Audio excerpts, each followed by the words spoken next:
Hello મિત્રો, કેમ છો બધા? મજામાં છો? આશા કરું છું બધા મજામાં છો. તો આજે આપણે આવી ગયા છે ફરી એક નવા વ્લોગમાં. તો ભાઈ પહેલાં તો તમે આ બાજુ જોઈ લો, બધી ચારે બાજુ ગાભા ટીંગાઈ છે. શું કહું કે અત્યારે બહાર એટલું મસ્ત વરસાદી માહોલ છે ને, તમને બતાવી દઉં. કાલે વાડીએ ગયા હતા, બરાબર, જોઈ લો વરસાદી માહોલ, જોરદાર વરસાદી માહોલ છે આજે. કાલે વાડીએ ગયા ને તો ખૂબ જ ગરમી પડી, એવું લાગતું હતું કે વરસાદ આવી જાય. અને હાન થઈ એટલે વરસાદ આવી હોય ગયો. આપણું હાથી ન હાલી રહ્યું, થોડુંક જ આવ્યું, થોડુંક રહી ગયું, બરાબર, એવું હતું. અને હવે આપણું તેમ હાલે નહીં. તો આજે ભાઈ ઘરે છીએ, બરાબર. તો આજે એકચલભાઈ છે ને મસ્ત ચણાનું મસાલાવાળું શાક બનાવવાની છે. એની ભાઈ એનો ફૂલ વિડીયો આવવાનો છે આજે, બરાબર, આપણી ચેનલમાં. તો તમે ભાઈ છેલ્લે સુધી વિડીયોને જોજો અને તમને કેવી રેસીપી લાગે અને કેવું શાક બને છે એ બધું કોમેન્ટમાં જણાવજો. અને ભાઈ આપણા વિડીયોને છેલ્લે સુધી જોજો આજ છેલ્લે, બરાબર. કારણ કે મસ્ત ચણાનું મસાલાવાળા શાકની રેસીપી બનાવવાની છે. તો હાલો આપણે જોઈએ આપણે કઈ રીતે તો બનાવે ચણાનું શાક, બરાબર. ચાલો ત્યારે મળીએ આપણે રેસીપીમાં. હાલો તો ભાઈ હેતલ શું કરે છે, હાલો જોઈએ છીએ આપણે કે તૈયારી કરવા માંડી છે રસોઈની. ના ભાઈ અત્યારે તો પેલા ચા બનાવે છે. હે હા, શરદી જેવું થઈ ગયું છે ને ફૂલ. હા, આદુવાળી ચા પેલા છે ને પી લઈએ. એમ સરસ. તો ભાઈ પેલા ચા બનાવશે, પછી વિડીયો આપણે શું કહેવાય ચણાનું શાક બનાવીશું. એમ મસાલાવાળું, એમ ને? હા, મસાલાવાળું તમારે ખાવું છે ને. તો ભાઈ આજ તો મજા આવી જવાની છે. ચણાનું મસાલાવાળું શાક. આ જોઈ દો ચા બને હે ભાઈ, ઉકળવા માંડ્યો. નાખી દો દૂધ. દૂધ ને એમ ન નખાય, ફૂલ ઉકળવા દેવી પડે. એમ હમ સારું. ત્યારે બીજું ઉકળી શું? જાય ને પછી એમાં દૂધ નાખવાનું છે. એવું હે? હા. સારું, વાંધો નહીં. તો પેલા ચા બનાવ. શાંતિથી હા, થોડીક વાર આરામ કરીએ પછી ચણાનું શાક બનાવીએ. સારું. તો હાલો ભાઈ થોડીક વાર પેલા તો ચા પી લેવા દઈએ. ચા પી લે, આપણે તો ચા પીતા નથી, બરોબર. એ ચા આજે પી એવું છે, આજ ભાઈ ઈચ્છા થઈ ગઈ ને ચા પીવાની. સારું એમ નહીં, વરસાદી માહોલ તો જોરદાર છે. તો ભાઈ ચા પેલા હે ને પી લઈ પછી આપણે શાક બનાવે એમ કહે છે. સારું, તો હાલો ભાઈ મળીએ થોડી વાર રહીને, બરાબર ને? તો દેશી ચણાનું ગ્રેવીવાળું શાક બનાવવા માટે આપણે 1 કપ દેશી ચણા લીધા છે, જે આખી રાત માટે આપણે પલાળી લીધા હતા. તો હવે આપણે ચણાને બાફવા મૂકી દઈશું. તો આપણે 1 કપ ચણા લીધા હતા, તો 2 કપ એમાં પાણી નાખી એડ કરી અને બરાબર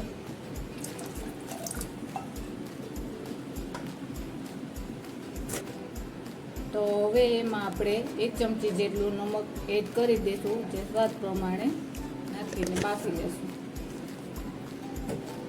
તો હવે આમાં આપણે 3 થી 4 વિસલ થાય ત્યાં સુધી એને બફાવા દઈશું.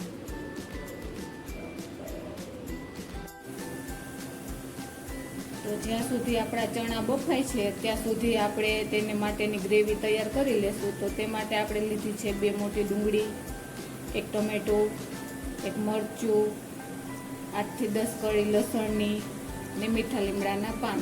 તો હવે આપણે એને મિક્સર જારમાં ગ્રાઇન્ડ કરી લઈશું.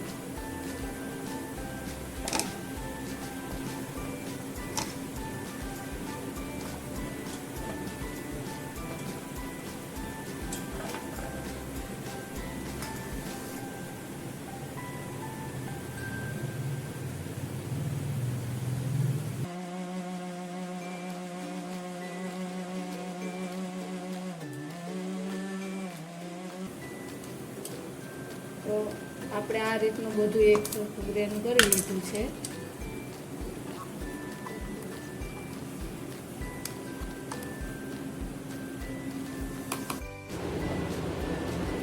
તો આપણે 4 થી 5 વિસલ વાગી ગઈ છે. આપણા ચણા બાફાઈ ને રેડી થઈ ગયા છે. આને આપણે એક બાઉલમાં કાઢી લઈશું. મેં શાક બનાવવા માટે માટીનું વાસણ લીધું છે અને એમાં 4 મોટી ચમચી તેલ નાખેલું છે. તો આપણે વઘાર માટે લીધેલા છે મીઠા લીમડાના પાન છે, જીરું છે, રાઈ છે, 2 લવિંગ લીધેલા છે, કાળા મરી લીધેલા છે, દાલચીની લીધી છે, તેજપત્તા અને 1 લાલ મરચું સૂકેલું લીધેલું છે, જે આમાં આપણે બધું એડ કરી દઈશું એક એક. જે આપણું તેલ હવે થઈ ગયું છે બરાબર.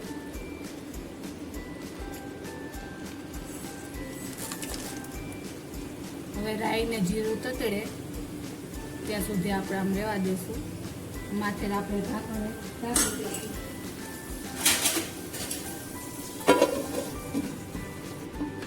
તો આપણું તેલ થઈ ગયું છે અને મસાલા એકદમ સરસના એમાં પાકી ગયા છે.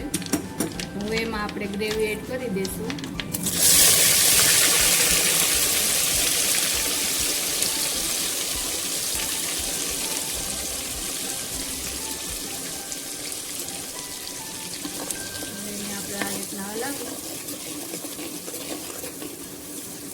થોડી વાર આ રીતના આપણે એને હલાવતા રહેવાનું છે. હવે ફરીથી આપણે એને ઢાંકણ ઢાંકી અને 3 થી 4 મિનિટ માટે એને પાકવા મૂકી દઈશું.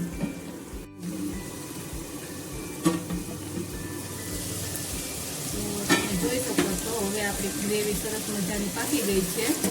હવે એમાં તેલ છૂટું પડવા માંડ્યું છે. તો હવે આપણે એમાં મસાલા એડ કરી દઈશું.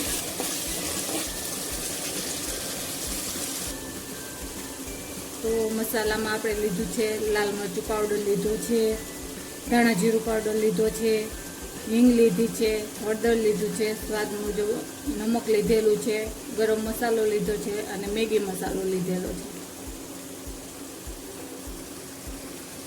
તો એમાં સૌથી પહેલાં આપણે નાખીશું હિંગ, જે મેં 1/4 ચમચ લીધી હતી, હલ્દી પાવડર, ધાણા જીરું પાવડર, લાલ મરચું, મેગી મસાલો, ગરમ મસાલો અને સ્વાદ પ્રમાણે નમક એડ કરેલું છે. નમક આપણે ચણા બાફતી વખતે પણ લીધું હતું, એટલે સ્વાદ પ્રમાણે લેવાનું છે. હવે આને આપણે એકદમ મિક્સ કરી દઈશું.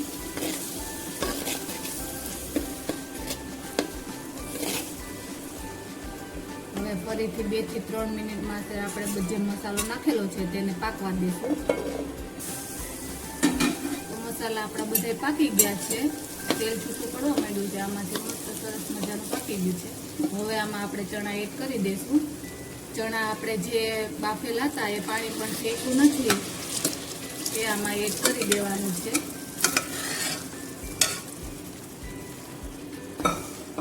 હવે આને હલાવી દેવાનું છે આવી રીતના. એકદમ હલાવી અને થોડી વાર 10 થી 15 મિનિટ માટે આવી રીતના પાકવા દેવાનું છે, જેથી કરીને મસાલા બધો છે એ ચણામાં ચડી જાય છે.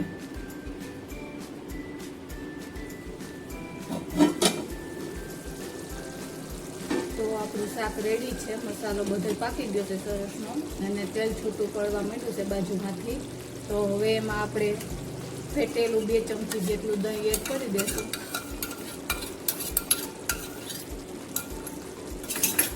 હવે એને આપણે આમ એકદમ હલાવતા રહેવાનું છે, જેથી કરીને દહીં છે એ આપણું ફાટે નહીં અને એકદમ મિક્સ થઈ જાય છે.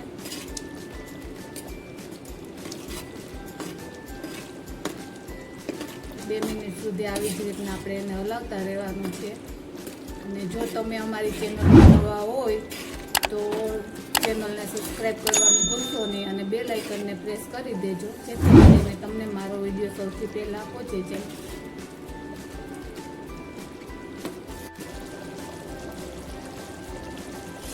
તો હવે આપણું દહીં એકદમ મિક્સ થઈ ગયું છે, ચણામાં પણ ચડી ગયું છે. તો હવે આમાં આપણે થોડી કસૂરી મેથી એડ કરી દઈશું.